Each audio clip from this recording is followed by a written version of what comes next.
Itu salah satu daripada contoh-contohnya. Wallahu a'lam.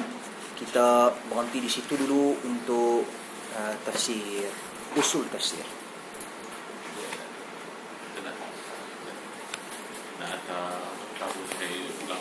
Okey, ulang sekali. Just ni untuk reminder siapa yang terlambat tadi. Malam ni kita insya-Allah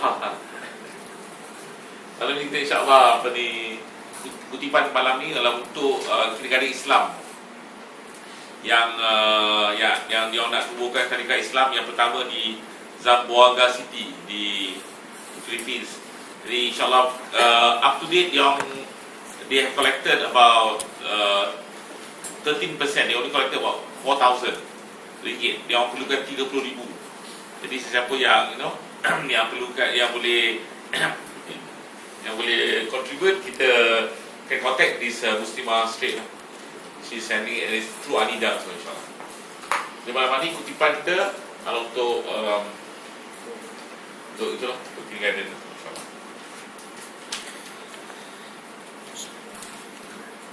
Bismillah. Tuan-tuan dan puan sekalian, Sahih, ringkasan Sahih Al-Imam Al-Bukhari. Kita sampai kat mana dah? Bab ada yang ke bawah? Bab 11 kan? Ya, bab 11. 11 dah. Kita baca lagi hadis Ubadah ibn As-Samit. Nah. Duk tengah baca kot. Dia tak habis kan? Ada stop ke tak? Ada stop.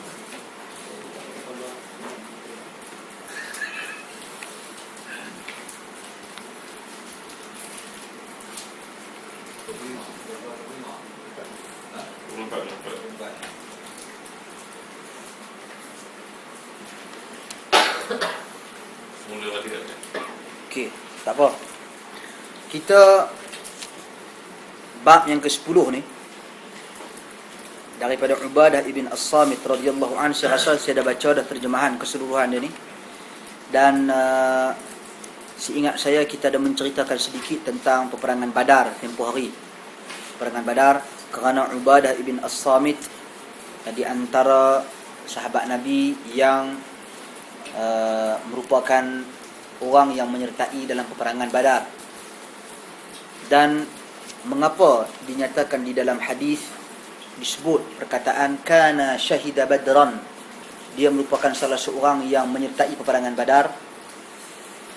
Tuan-tuan dan puan sekalian, para ulama-ulama ahli sunnah wal jamaah ketika mana menyusun, menyenaraikan maratib, peringkat, kedudukan, status para sahabat radhiyallahu anhum ajma'in, mereka melihat daripada pelbagai aspek. Antaranya melihat hubungannya dengan Nabi, kaum keturunan Nabi. Antaranya melihat orang-orang yang Nabi SAW janjikan dengan syurga, mengikut wahyu daripada Allah Subhanahu wa taala. Kemudian antaranya melihat siapakah yang menyertai peperangan Badar. Kerana kelebihan orang yang menyertai peperangan Badar ini sangat besar di sisi Allah Subhanahu wa taala. Kata Nabi apa? Antara peristiwa kisah seorang sahabat Nabi radhiyallahu anhu yang mana ahli keluarganya ketika mana Nabi merancang untuk serang Mekah. Nabi merancang untuk serang Mekah, oleh kerana keluarga dia di Mekah, dia hantar seorang perempuan tua. Perempuan ni kira boleh dikatakan messenger lah. Messenger. Pi balik habaq kat Mekah dulu, minta pi balik habaq ke Mekah bahawasanya Muhammad dan tentera nak main serang habaq kat keluarga dia. Tuan-tuan, memang mereka ni berhijrah kerana Allah dan Rasul. Walaupun mereka tinggalkan kampung halaman mereka, tinggalkan keluarga mereka, tapi macam orang yang convert masuk Islam, adakah dia lepas dia masuk Islam dia benci, maki, hamun mak ayah dia? Perasaan sayang tu ada lagi tak? Perasaan nak balik rumah nak tengok mak ayah tu ada tak? Tak ada. Macam tu juga fitrah. Cuma dia bila dia pergi buat macam ni, menyebabkan Nabi SAW sangat marah, para sahabat sangat marah. Sebab memaklumkan perancangan strategi ini Nabi nak main serang. Nampak? Sebab tu depa tangkap perempuan ni, depa ugut, para sahabat ugut, kalau hang tak cerita apa yang hang bagi tahu apa kepada dan siapa yang suruh hang balik pergi cerita, kami tanggalkan pakaian hang. Maka dia pun ceritalah siapa dia yang menyuruh dia dan apa yang dia sampaikan dan sebagainya. Jadi oleh kerana Nabi sangat marah, Nabi sedih berlaku perkara seperti ini, dan para sahabat pun ada di kalangan mereka biasalah. Pancung, kita pancung. Kata Nabi, dah. Dan dia sendiri datang kepada Nabi dan minta maaf kepada Nabi SAW. Kata Nabi, dia di antara orang yang menyertai peperangan Badar. Yang mana kelebihan orang yang menyertai peperangan Badar ni apa kata Nabi? Dosanya diampunkan. Ghufirallahu lahu ma taqaddama min dhanbihi wa ma ta'akhkhar. Diampunkan dosa dia yang telah lalu dan akan datang. Jadi ini satu kelebihan yang besar. Sebab tu para sahabat yang menyertai peperangan Badar nama dia disenaraikan, dan orang yang meriwayatkan hadis dia nak cerita kedudukan kemuliaan sebenarnya memadai perkataan sahabat Nabi pun dah cukup, dah mulia. Tapi nampak ni lagi kedudukan dia lagi tinggi, maqam dia tu lagi tinggi, iaitu menyertai peperangan Badar.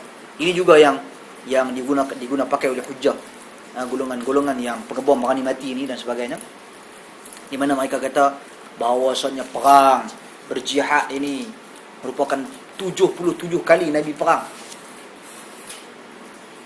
70 kali lebih Nabi perang. Tapi Nabi buat haji umrah 4 kali. Kalau nak masuk sekali dengan haji kali 5 lah.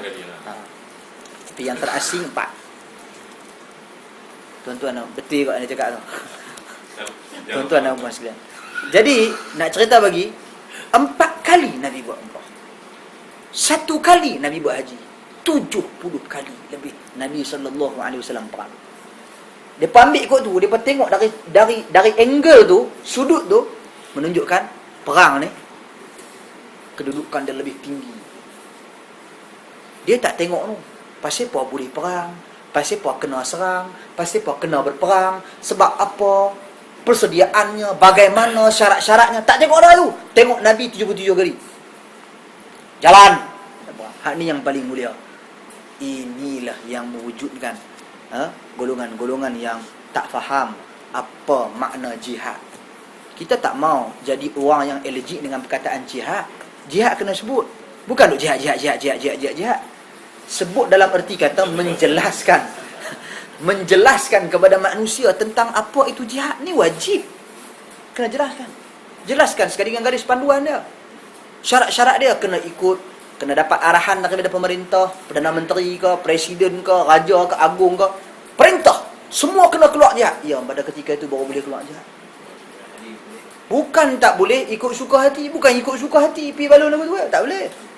Apatah lagi pi bom berani mati dan sebagainya. Itu perkara-perkara yang sebenarnya bercanggah dengan prinsip-prinsip dan dasar-dasar Islam tu sendiri.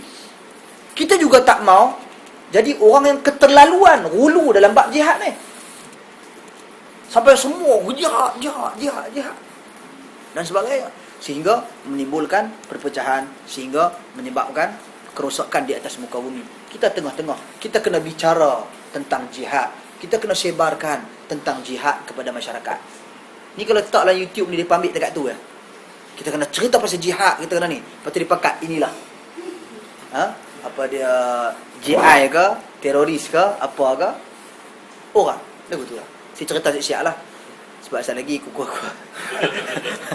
Sebab mereka ni kira duk cari lah dekat mana benda yang pok-pok ni tak kena sama mereka, apa nak ambil mereka ni. Sedangkan kita nak jadi ahli sunnah wal jamaah yang berada sentiasa di tengah-tengah, wasatiyah, yang sederhana antara pelampau-pelampau dan juga golongan yang terlalu meremeh-temehkan Islam. Jangan cakap kalau cakap abang Islam ni nampak macam ni. Image Islam, kalau buat image ni orang nampak jumut. Tak mau juga yang terlalu sangat sampai tak kena tempat, tak kena pada masa, sehingga berlaku kerosakan di atas muka bumi. Itu pun kita tak mau. Kita kena berada di antara. Jadi kita kena cakap. Sebab tu, dan lagi pun tuan-tuan dan puan sekalian, banyak di dalam hadis Nabi sallallahu alaihi wasallam hadis yang memuliakan tentang jihad, dan bahkan Nabi SAW menyatakan orang yang mati dan ketika mana dia mati dalam hatinya tak ada perasaan keinginan pun untuk berjihad di jalan Allah Subhanahu wa taala, dia akan mati dalam keadaan kemunafikan. Menunjukkan benda jihad ni bukan satu amalan yang ni. Sebab tu kita kena tahu jenis-jenis jihad. Yang mana kalau tengok di dalam Al-Quran sendiri, Allah Subhanahu wa taala mulakan jahidu bi amwalikum wa anfusikum. Allah susun tu cantik lah tu. Oleh kerana jihad ni dia ada syarat-syarat dia. Tengoklah susunan dia tu. Jihad dengan harta, yang mana ada harta dia bagi harta. Bagi duit. Salah satu cara kita nak berjihad dengan harta ni, sedekahlah. Orang nak buka sekolah, tadika Islam, nak buka tempat-tempat markas Islami, program-program Islam, tapi syarat dia kena pastikan dulu sama ada program tu ahli sunnah ke atau ahli bidah. Tuan-tuan yang sebut ahli bidah.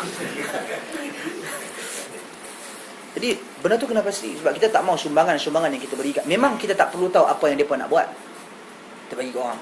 Tapi kalau kita tahu program-program yang nak dibuat menyelisihi akidah ahli sunnah, menyelisihi prinsip-prinsip ahli sunnah wal jamaah, maka kita jangan elakkan daripada kita memberi sumbangan.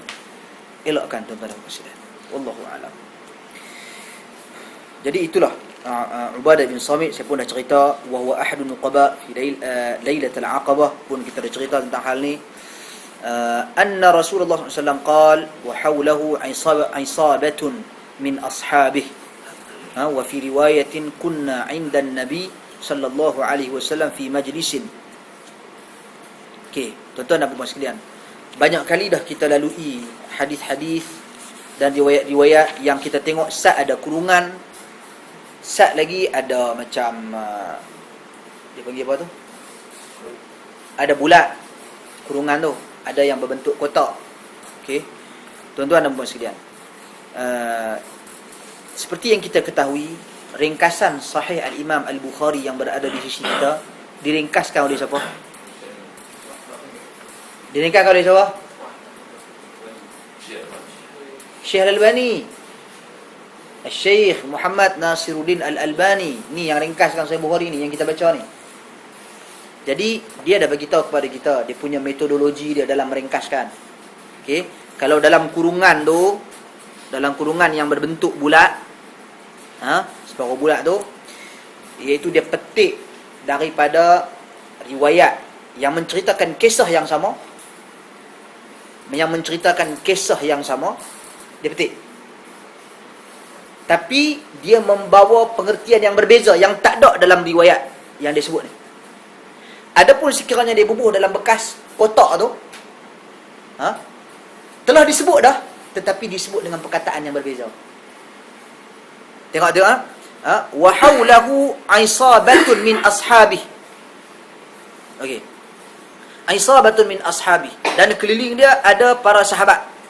Ada beberapa orang sahabah radhiyallahu anhum ajma'in. Dan kalau kita tengok di bawah tu, dan dalam riwayat yang lain, kami sedang bersama Nabi dalam satu majlis, sedang bersama-sama beberapa orang. Lalu Nabi bersabda, tengok, fi rahtin, berada bersama-sama dengan beberapa orang dalam satu majlis.